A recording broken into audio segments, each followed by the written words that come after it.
Boa tarde, paz seja convosco. Aos amados, né?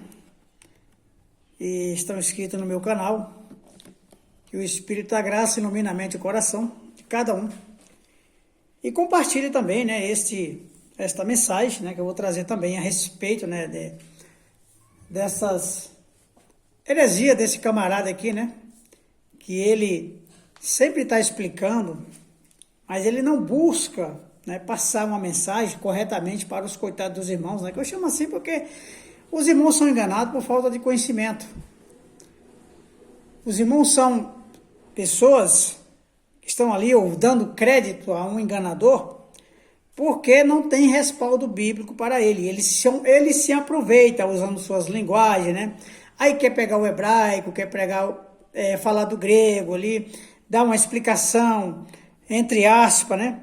E as pessoas que não têm entendimento, claro que vai aceitar e vai acreditar. Por quê? Porque não estão com seu entendimento espiritualmente em Cristo Jesus.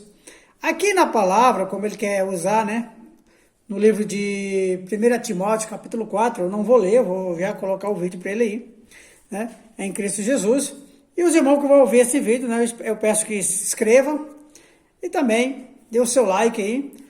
E compartilhe com outros irmãos em Cristo Jesus. Não se esqueça de se inscrever, que para esse canal crescer em Cristo Jesus, para que possa, né, essa mensagem chegar também a outras pessoas, para que possam se libertar das mentiras desses homens. Deixa eu colocar aqui para que vocês entendam para que vocês entendam esta mensagem e compreenda realmente o que eu vou explicar depois que ele venha falar aqui nesta mensagem. E eu quero ler um texto aqui para vocês, que é um texto muito conhecido. Observe bem. O apóstolo Paulo escreveu Analise. ao seu discípulo Timóteo, no capítulo 4, versículo 1, diz assim, na primeira carta: Ora, o Espírito afirma expressamente que nos últimos tempos alguns apostatarão da fé, por obedecerem a espíritos enganadores e a ensinos de demônios.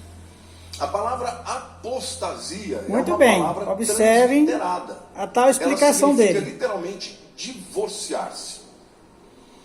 Portanto, para alguém divorciar já tem que ter sido casado, sim ou não? O que é apostasia? É o divórcio de Deus. Olha o tamanho do busto do cara. Aliança com Vivendo Deus. às custas dos dízimos, coitados dos Então, irmãos, e enganando ainda mais. O que o Espírito está dizendo através de Paulo é que nos últimos tempos pessoas apostatariam da fé.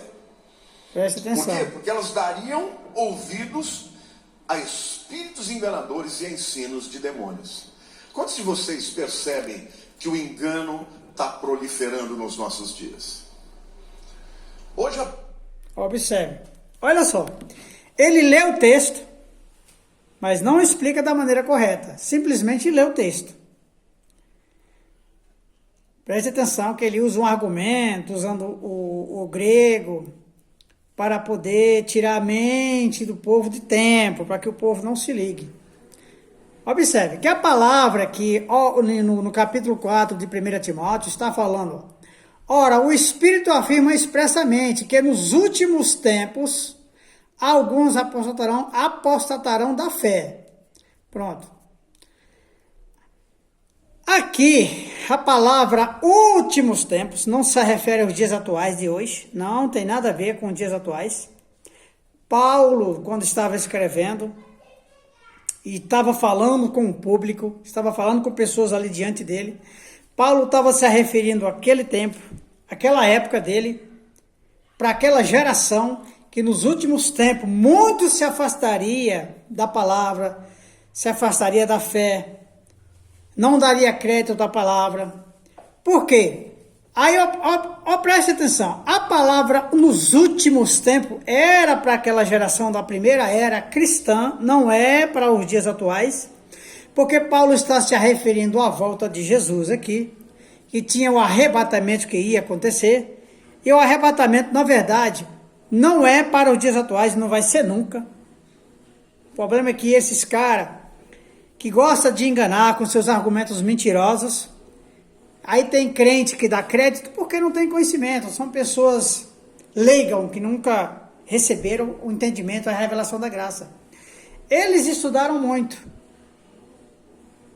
Passaram 6 anos estudando suas teologias humanas, para, nos dias de hoje, né, depois que estudasse, estivesse aí mentindo, com essa barriga desse tamanho, através de dízimo dos coitados dos irmãos que não têm entendimento bíblico, porque também dízimo, na verdade, nunca foi para a igreja evangélica, né?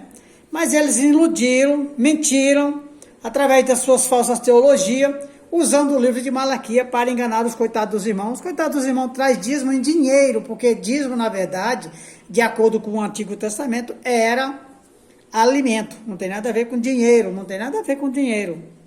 São apenas enganos que está hoje no coração dos coitados dos irmãos, através desses demônios, né? Espírito que está com a mentalidade cheia de enganos, com espírito de engano, porque chama-se espírito de engano, significa pensamentos enganosos que passa para as pessoas, e o pessoal que não tem conhecimento recebe aquelas mentiras, aquelas heresias, aqueles falsos ensinos, e ali vão se alimentando com esse alimento podre, achando que estão agradando a Deus. Então, amados, aqui Paulo, quando fala nos últimos tempos, Paulo está se referindo àquela geração, porque Jesus estava voltando. Jesus estava voltando. E era para julgar Israel. Jesus jamais voltará nos dias atuais, porque os textos bíblicos, de acordo com as profecias, apontam para Israel e fala daquela geração. Como está no livro de Mateus, capítulo 24. Eu vou ler um pouco aqui, Mateus 24. Depois nós vamos para Lucas, para nós entender um pouco sobre este assunto. Olha lá. Mateus 24, que diz o seguinte. Presta atenção. A primeira profecia de Jesus, quando ele fala a respeito da queda do templo, porque os discípulos estavam admirando o templo. Ele disse o seguinte, ó. Tendo Jesus saído do templo, ia se retirando quando aproximaram dele os seus discípulos, para lhe mostrar as construções do templo. E ele, porém, lhe disse, não vede tudo isto? Em verdade vos digo, que não ficará aqui, não é nos dias atuais, aqui, lá, era lá, não ficaria pedra sobre pedra, porque Jesus estava apontando para o templo de Salomão e para a destruição de Jerusalém.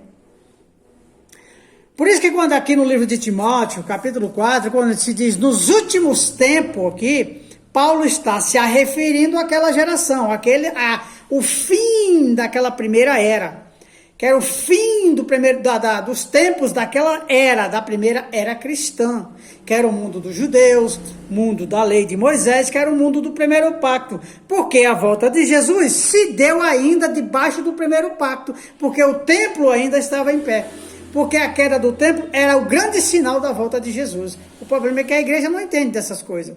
Claro, como é que os pastores vão ensinar? Se pega um tipo de heresia que nem esse aqui, ó, aí pega as heresias deles e aplica na vida dos coitados dos irmãos.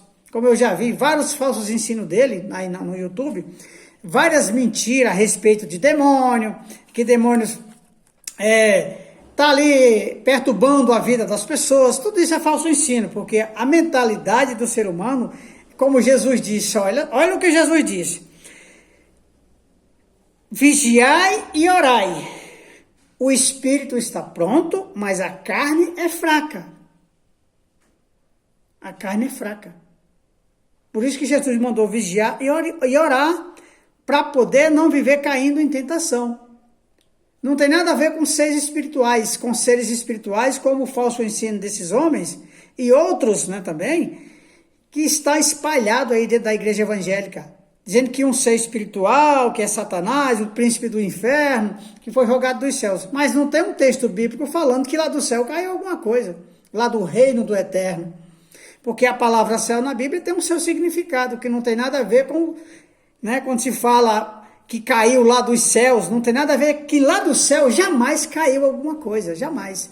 Porque quando fala dos anjos, os anjos cair, que é os anjos caídos, os anjos caíram da sua posição, que quando eles vieram para a terra, eles se manifestaram, se transfiguraram em forma humana, e a passagem deles na terra é que eles terminaram, né, tendo caso com mulheres. Então eles caíram da posição deles, não é porque caiu lá dos céus, não tem nada a ver.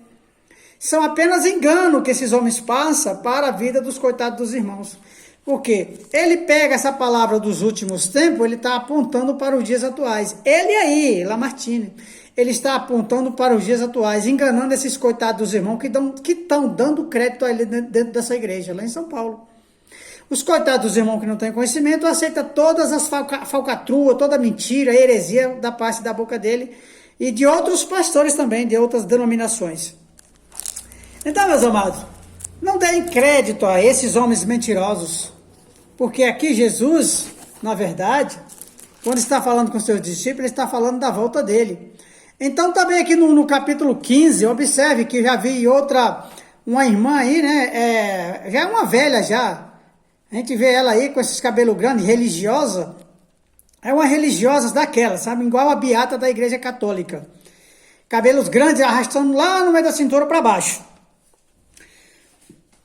E ela usou esse texto bíblico aqui também para usar um engano na vida dos irmãos, dizendo o seguinte, que é assim, ó, quando, pois, virde o abominável, desolação que falou o profeta Daniel no lugar santo, quem lê entenda. Então, os que estiverem na Judéia, fuja para os montes. Quem estiver sobre o eirado, não desça a tirar de casa alguma coisa. Então, ela usou esse texto bíblico aqui a respeito de fugir. Ele estava dizendo que era para fugir para as cidades. Ora, mas se o povo que estava sendo perseguido era nas cidades da Judéia. A grande tribulação começou da Judéia até Jerusalém, até os soldados rodear Jerusalém. Por isso que Jesus disse, quando vide Jerusalém sitiada de exército, aí sim, aí haverá a grande devastação, a grande tribulação, a grande perseguição. Então, aqui quando se diz fugir para os montes, era fugir para os montes para se esconder, para que não viesse a ser pego, para que não viesse a ser morto pela espada dos romanos, dos soldados romanos, que quem derrubou Jerusalém foi os soldados romanos, que eram os gentios, de acordo com como está lá em Apocalipse. Então, meus queridos, o engano terrível, os demônios, são essas pessoas. Os demônios, daimon, de acordo com o grego, os daimon são essas pessoas com seus argumentos mentirosos. Eles buscam argumento de todas as formas, usam o hebraico, e o povo não entende de hebraico, aceita todas as falcatruas deles, entendeu? Então, eles explicam umas coisas e outras não, eles deixam muitas coisas passarem para trás para que o povo continue no engano, debaixo de mentira, principalmente a respeito da volta de Jesus. Porque se é tal arrebatamento que eles falam aqui, que eles sempre estão falando aí, que o arrebatamento é para a igreja evangélica, é uma grande farsa e uma grande mentira. Por que é uma grande farsa? Porque o livro de Mateus aqui fala para aquela geração, não é conosco, não tem nada a ver conosco. Olha só o que é que diz mais aqui à frente, bendito e louvado seja. Jesus diz o seguinte, ó, deixa eu ver aqui, ó. Logo em seguida, a tribulação daqueles dias, o sol se escurecerá, a lua não dará a sua luz, a sua claridade. As estrelas cairão do seu firmamento e os poderes dos céus serão abalados. Ó, esse texto bíblico aqui, respeito do verso 29, isso aqui é uma linguagem de figura. Aqui não se refere à igreja evangélica, nem os dias atuais, não se refere para o planeta Terra, não se refere a nenhum crente aqui dos dias atuais, não se refere a nós, não está falando conosco. Aqui está falando da volta do Filho do Homem, que Jesus vinha com as nuvens. Nuvem significa juízo, que ele vinha com juízo sobre a igreja, aquela igreja do primeiro século, que era a igreja da época de Paulo, João, Tiago, Filipe, toda aquela geração da primeira era cristã, que não tem nada a ver com os dias atuais. Aqui, ó, a grande tribulação daqueles dias, o sol aqui e a lua não dará sua claridade, aqui são mudança de governo, na verdade. E o céu sendo abalado aqui, era o mundo dos judeus, era Jerusalém que ia ser abalado, os muros iam ser abalados, porque para os judeus, Jerusalém era o céu deles, era a grande segurança deles. E o que mais aqui, olha, e as estrelas cairão por terra, estrela que apontava para os judeus daquela geração. Eles eram as estrelas que iam cair por terra. E caíram, na verdade. Que Jerusalém foi destruída e todos aqueles sacerdotes foram mortos à espada. Antes de ver, ó, eles foram mortos antes de Jesus, entendeu? Eles foram mortos depois que Jesus veio, na verdade. Quando Jesus veio, que terminou de julgar Israel, eles viram a volta do Filho do Homem. Porque ali era o grande juízo final. Quando o templo caiu, a grande presença do Eterno espiritualmente, não era física. Era a grande presença, como ele disse, vocês verão a vinda do Filho do Homem vindo sobre vós, que era o juízo. Nuvem significa juízo. Então eles entenderam muito bem ali, quando caiu o templo de Jerusalém, que eles foram mortos à espada. Então os sacerdotes entenderam que a volta de Jesus era para julgar. E ali, na hora quando Jerusalém estava sendo derrubado, que eles foram oprimidos e mortos à espada, eles se lembraram do que Jesus falaram. Jesus, da forma que Jesus falou, aconteceu, e da forma que Jesus falou, eles se lembraram. Eles se lembraram que ali era o Filho do Homem que estava julgando eles, que era Jesus, o eterno o Criador, que voltou em espírito, e ali estava acontecendo um grande juízo na vida deles. Morreu mais de 1.200.000 judeus. De acordo com a história dos historiadores, morreu mais de 1.200.000. Então, amados, aqui não se refere a nós. Aqui não está apontando para mim nem para a igreja evangélica. O problema é que esses homens gostam de viver debaixo de engano e enganando os coitados desses irmãos que não entendem. Porque não tem arrebatamento como eles ensinam. Não existe essa grande tribulação como eles estão falando. É uma grande mentira, uma grande farsa. Todos aqueles que ouviram esse vídeo vai envelhecer, vai entender, vai compreender. Na hora da morte vai se lembrar que não vai existir essa grande tribulação. Morreu naquele momento ali, o Espírito já sobe diretamente para o Criador, para adorar e glorificar eternamente com Ele, porque não tem mais julgamento. O julgamento foi para os judeus. Olha, entendendo mais um pouco aqui, para nós entender melhor. Olha só. Olha, aprendei, pois, a parábola da figueira, quando já os seus ramos renovam, e as folhas brotam, pois sabeis que está próximo o verão. Assim também, vos quando virdes todas essas coisas, sabei que está próximo às portas. As portas que eram as portas de Jerusalém, não é a porta do coração, como eles falam aí não, nos ensinos deles não, viu? Porque Jerusalém era fechada. Olha o que diz mais. Em verdade vos digo que não passará esta geração. Geração aqui está se referindo àquela, como eu falei, de acordo com os textos bíblicos. Não tem nada a ver com a geração dos dias atuais. Não é para mim nem para você. Não é para as igrejas evangélicas. Que mais? Em verdade, sem que tudo isto aconteça. Quando se diz sem que tudo isto aconteça, está falando da tribulação, da perseguição, da morte dos judeus, está falando da volta de Jesus como juízo final. E esse texto está falando disso tudo. O problema é que eles não querem explicar da maneira correta, gostam de enganar os irmãos, e os coitados dos irmãos dão crédito, aí dão aí um crédito terrível a esses homens, e aí eles ficam, né, todo empolgados e continuam com suas mentiras e com seus enganos. Bendito e louvado seja, meus irmãos, que o Espírito de Deus, né, possa libertar, né, esse pobre miserável aqui, né, que está enganando os irmãos com suas mentiras a respeito de tribulação para os dias atuais, a respeito da volta de Jesus para os dias atuais, e ali eles ficam futurizando as coisas, né, jogando aí na mente e no coração dos coitados dos irmãos. Que o falso ensino das igrejas evangélicas é muito grande, a heresia é terrível. Então, amados, não se esqueça de se inscrever em Cristo Jesus, faça esse canal se expandir, compartilhe com outros irmãos em Cristo Jesus, que o Espírito de Deus ilumine a mente e o coração de nossos amados irmãos. Bendito seja Deus.